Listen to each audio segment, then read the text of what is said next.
Halo teman-teman semuanya, apa kabar? Di video kali ini kita akan belajar fungsi-fungsi sederhana di Microsoft Excel. Yang pertama ada count, yaitu untuk menghitung sel mana saja yang di dalamnya terdapat angka. Caranya ketikkan count kurung buka seperti ini, atau tinggal pencet tab di keyboard, lalu pilih sel mana saja yang akan kita periksa, lalu kurung tutup, atau langsung di enter saja, tidak masalah. Nah, ternyata di antara semua sel yang kita pilih ini tidak terdapat angka, makanya hasilnya 0. Kalau kita isi, misalkan di sini angka 1, angka apapun ya, yang penting angka, dia akan mulai terhitung. Ya, mulai terjumlahkan.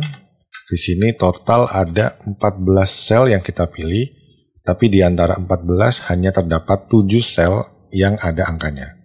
Jika teman-teman ingin menghitung jumlah sel yang tidak kosong atau ada value di dalam selnya, teman-teman bisa menggunakan count E, di tab saja seperti ini. Misalkan langsung saya pilih sel-selnya adalah ini. Langsung di enter, ternyata ada 7 yang ada value-nya, tapi kalau saya delete 2 berarti harusnya berubah jadi angka 5.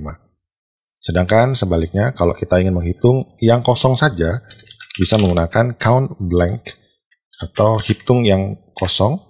Kita bisa menggunakan kurung buka seperti ini, lalu menggunakan panah di keyboard, lalu tekan shift di sel yang akan kita mulai, kita arahkan panah bawah, lalu panah kanan, lalu tinggal enter saja. Ternyata dari semua yang kita periksa ini, dari semua sel-sel yang kita periksa, ada 2 yang kosong, makanya ini nilainya 2. Yang kedua ada sum, di mana sum ini merupakan fungsi yang paling banyak digunakan di Microsoft Excel. Dan ini fungsinya adalah untuk melakukan penjumlahan value yang ada di dalam sel. Di sini saya contohkan sudah ada ya, sama dengan sum, dan saya pilih sel-sel mana saja yang akan saya jumlahkan. Jadi tidak harus dari atas ke bawah, tapi juga bisa dari kiri ke kanan. Sebagai contoh ini teman-teman, saya tuliskan 1, semuanya 1 ya. Nah, ini karena ada 6 buah, maka totalnya ada 6. Tapi ketika di sini saya isi angka 2, berarti harusnya total di sini ada 8. Di sini saya tambahkan angka 2 lagi, berarti harusnya totalnya angka 10. Selanjutnya ada if atau jika, atau kondisi jika ya. Ini adalah fungsi yang akan mengembalikan nilai. Jika benar nilainya apa, jika salah nilainya apa. Sebagai contoh ini teman-teman, misalkan saya mau mencari jika, saya kasih sama dengan ya, kolom yang ada di sini, kolom baris atau sel yang ada di sini, itu nilainya nanti misalkan di atas 7, maka dia lulus gitu ya, atau dapat grade B, misalkan seperti itu. Bisa tulis sama dengan if, tab atau kurung buka, dan kita pilih yang di sini. Jika sel ini nilainya di atas 6 misalkan, kalau benar berarti nilainya kita buat petik ya, petik misalkan nilainya lulus misalkan gitu ya. Petik lagi, koma, nilai salahnya. Value if false atau nilai jika salah apa? Misalkan remedial. Kita petik lagi, kita kurung tutup, kita enter. Nah, untuk menyambungkan semua fungsi atau kita ngecek di tiap-tiap baris, kita turunkan saja fungsinya dengan mengklik lalu ditahan dan kita geser ke bawah. Ini kita seperti ini. Nah, jadi nilainya ini. Ceritanya ini jika nilainya dia dapat misalkan Budi dapat nilai 8, maka dia lulus. Kalau Adi dapat nilai 4, jadi dia remedial, begitu pula seterusnya, teman-teman bisa melihat. Sedangkan count if, dia akan menghitung jika memenuhi kondisi tertentu. Sebagai contoh di sini, kita langsung saja sama dengan, jika sel yang kita cek ini nilainya misalkan di atas 7, dia baru dihitung. Kalau di bawah 7, berarti tidak dihitung. Kita coba count if sel yang ada di sini, kriterianya apa? Kita koma, kita buka petik, misalkan harus di atas 7, maka ini hasilnya. Jadi sel yang ini kira-kira akan dihitung nggak teman-teman? Pastinya tidak ya, karena ini bukan lebih besar sama dengan. Kalau kita kasih sama dengan, barulah dihitung. Oke, nah kalau kita tidak ada sama dengannya, tidak dihitung, kita turunkan lagi ke bawah. Dan dari semua sel-sel yang akan kita cek, hanya yang paling bawah yang nilainya di atas 7. Maka hanya ini yang dihitung.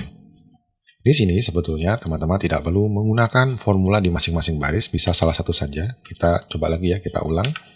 Tapi kita di bawah sini, akan hitung. Sini count if Jika sel di semuanya ini, di rentang ini, nilainya di atas 7, enter. Ternyata cuma 1 yang di atas 7. Coba di sini saya isi 8, maka dia muncul menjadi 2. Jadi yang di sini, ini hanya contoh saja, teman-teman bisa menggunakan 1 saja di bawah. Selanjutnya ada COUNTIFs. Di sini COUNTIFs berfungsi mirip dengan COUNTIF, tapi kalau COUNTIF dia hanya mencari sel, kalau di sini dia akan mencari baris mana yang dua-duanya cocok. Sebagai contoh seperti ini, langsung saja COUNTIFs pakai S ya. Tapi di sini kita langsung mencari rentangnya. Di sini sudah saya contohkan sintaksnya, rentangnya di mana, lalu kriterianya apa. Di sini saya cari misalkan di rentang ini kalau ketemu kata-kata biru misalkan, dan di rentang yang satunya lagi kita cari kriterianya misalkan di atas angka 2. Nah, kita enter, maka ketemu 1 karena di antara sini hanya ada ini merah sama 5 nggak dihitung, kuning sama 4 nggak dihitung. Tapi ketika biru dan 5, 5-nya ini di atas 2 atau lebih besar 2, maka dia dihitung 1. Kalau di sini saya tambahkan lagi biru, maka dia kehitung 2. Kalau di sini angkanya saya kurangi menjadi 1, maka dia berkurang karena barisnya sudah tidak memenuhi kondisi yang kita sebutkan tadi. Selanjutnya ada SUMIF, di mana kita akan menjumlahkan nilai-nilai di dalam sel-sel yang akan kita pilih jika hanya memenuhi kriteria tertentu. Langsung saja SUMIF, kita kurung buka atau tab, kita pilih sel-sel yang nilainya akan kita jumlahkan, lalu tulis kriterianya. Jangan lupa petik di atas 3 misalkan. Jadi jika nilai di dalam sel tersebut di atas 3, barulah akan digabungkan ke formula penjumlahan. Kita enter, di sini nilainya 32. Kita cari yang nilainya di atas 3, ini ya, 5, ini pasti ada. Ikut, ini juga 4 ikut, 3 tidak termasuk di sini ya, kecuali ini ada sama dengannya, dia baru ikut. Di sini dia 0 nilainya. Di sini benar di atas 3, iya betul. Di sini 6. Di sini tidak ada nilainya, maka 0. Di sini 12. Coba kita jumlahkan untuk ngecek saja. Sum, kita panah atas, tekan Shift dan Ctrl, lalu panah atas. Enter. Nah, nilainya 32 ya. Sama seperti yang ada di sini. Tapi di sini ada kondisi jika nilainya di atas 3. Kalau kita ganti jika di atas 5 saja, maka sebagian ada yang tidak ikut. Ini nilainya 0, ini 0, ini di atas 5 tidak. Hanya ada 2 yang di atas 5. 2 sel yang di atas 5, maka hanya 6 dan 12 dijumlahkan, maka nilai totalnya adalah 18. Lalu begitu pula dengan SUMIF, mirip dengan COUNTIF. Nah, ini di sini saya coba dengan studi kasus. Sebagai contoh di sini, ini bukan warna ya, ini 6 orang. Jika dia ikut futsal dan dia punya uang 1.000, maka dia harus patungan. Nah, misalkan di sini Derry tidak punya uang 1.000, dia tidak perlu patungan. Emi juga, dia ikut tapi tidak punya uang, maka dia tidak usah patungan. Sekarang kita cari berapa uang terkumpul. Jika kondisi di baris tersebut, orangnya ikut futsal dan punya uang di atas 0 misalkan ya. Langsung saja kita hitung. Di sini SUMIFs, ada S-nya, kita tab atau langsung saja kurung buka. Yang akan kita hitung adalah angka-angka di kolom ini. Jika di kolom E, jadi rentang sel-sel yang akan kita pilih ini, kriteria range 1, ada mengandung kata iya. Sedangkan kriteria kedua, itu kita cari range-nya ada di sini. Jika dia punya uang nilainya di atas 0. Ketik, tutup, enter. Ada berapa kira-kira teman-teman? Jawabannya ada 1.000. Kalau misalkan di sini saya tambahkan atau ganti iya, nah dia baru nambah 2.000. Jika Derry ini ikut dan dia punya uang 6.000, nah dia baru dijumlahkan. Di sini ada 1 saja, dia baru ada. Teman-teman juga bisa menggunakan studi kasus mirip seperti ini untuk kebutuhan teman-teman di kelas masing-masing. Selanjutnya ada fungsi AND atau DAN, di mana di dalam sel yang kita akan isikan formula ini akan mengembalikan nilai true jika tes yang kita lakukan ini dua-duanya benar. Jadi ada 2 tes atau lebih dari 2 juga tidak masalah jika semuanya benar. Contoh ya di sini, jika di sini D3 sama dengan merah misalkan, dan pakai koma tapi ya, karena dannya sudah ditulis di depan. Dan jika sel yang di E3 sama dengan misalkan 5, maka dia true. Kita tutup, kita enter, dia nilainya true. Nah, teman-teman bisa menggunakan lebih dari 2, saya tambahkan lagi ya. Jika di E4 gitu sama dengan 4, dia true.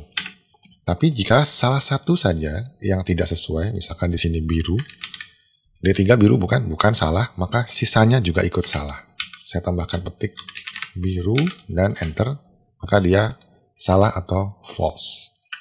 Nah, teman-teman juga bisa menggabungkan jika fungsi gini ya, pakai if, jika di dalamnya bernilai true. Ingat ya teman-teman yang sebelumnya, if misalkan di sini saya kasih merah, berarti nilainya true ya. Di sini n-nya sudah lengkap, kita tambahkan koma di kanannya. If jika true, maka kita ganti misalkan benar. Jika salah, ya false.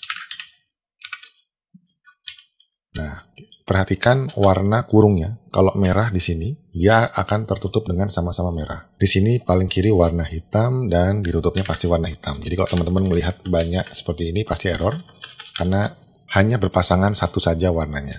Kita enter, maka jawabannya benar. Sedangkan kalau kita turunkan lagi, pasti banyak yang salah ya, karena karena kondisinya banyak yang tidak sesuai. Nah, di sini teman-teman juga bisa bermain-main dengan nilainya, misalkan ya di sini nilainya true, maka kita buat lagi hitungan. Jika nilainya true, maka misalkan E3 ditambah E4 ditambah E5. Jika false, maka E9 ditambah dengan E8 ditambah dengan E7. Di sini sekilas teman-teman bisa melihat studi kasusnya ini seperti apa. Jadi teman-teman bisa membuat kondisi tertentu yang nantinya jika bernilai true bukan angka atau tulisan sederhana saja, tapi juga bisa memasukkan lagi formula matematika yang lain. Nah, seperti ini. Jika kondisinya true, maka yang dijumlahkan yang di atas. Kalau false, maka dia hanya menjumlahkan yang di bawah saja. Nah, ini juga bisa dikombinasikan dengan sum if atau sum ifs. Ya, makin kompleks ya teman-teman. Selanjutnya ada OR, di mana OR ini mirip dengan AND, cuman salah satu nilai bernilai benar, sisanya dianggap benar. Jadi mirip yang tadi, kita coba saja copy paste dari sini saja teman-teman. Kita klik kanan, yang kita paste adalah function-nya. Nah, di sini coba saya geser ini ke atas. Oke, D4-nya oke. Ini saya geser ke sini saja, supaya nilainya ngikut seperti formula yang sebelumnya. Ya, di sini. Jika di sini D-nya nilainya angkanya merah atau hurufnya merah, maka dia akan menjumlahkan yang di bagian sini. Misalkan di sini saya tambahkan misalkan tidak dijumlah. Kalau ada salah satu kondisi yang error, misalkan sini saya isi kuning, dia akan false kalau dia menggunakan AND. Tapi kalau dia menggunakan OR, salah satu kondisi benar, maka dia akan dijumlahkan. Jadi, salah satu aja benar, sisanya dianggap benar. Bedanya dengan AND seperti itu. Sedangkan jika menggunakan NOT, seperti ini, saya ketikkan sama dengan NOT, dia akan mengembalikan nilai kebalikannya. Jika nilainya false atau hasilnya false, maka dia true. Jika true, maka dia false. Seperti ini. Semisalkan sel D6, jika nilainya value-nya adalah kata merah, maka dia false. Ini kebalikannya. Kalau misalkan dia bukan merah, sama dengan biru misalkan, D6 tidak sama dengan biru, benar? Ya benar, true gitu. Kira-kira gitu cara penggunaannya. Lanjut lagi ke average. Average ini mirip ya teman-teman dengan penjumlahan lalu di rata-rata, dan mirip dengan yang sebelumnya itu ada count dan sum. Kita pilih sel yang akan kita hitung misalkan. Di kanan bawah kita bisa ngelihat di sini ada average, ada count, ada sum. Jadi 3 fungsi ini secara default Microsoft Excel sudah menyertakan fungsi ini di kanan bawah. Nah, fungsinya sederhana saja, average. Kita tab, kita pilih yang akan kita jumlahkan lalu kita bagi dengan jumlahnya. Di sini enter, selesai. Hanya seperti itu. Jadi kalau ini saya isi 10 10, 10, 10, 10, dan 10 lagi. Di sini ada 1, 2, 3, ada 7 ya. Ada 7, jadi 70 dibagi 7. Jadi ketika di sini saya isi 5, otomatis nilainya 65, tapi tetap dibagi 7. Maka nilainya segini. Ini 5 juga, segitu, misalkan 3. Nah, sama dengan ini kalau kita jumlahkan, kita sum, kita jumlahkan semuanya, lalu kita bagi nilai totalnya, count.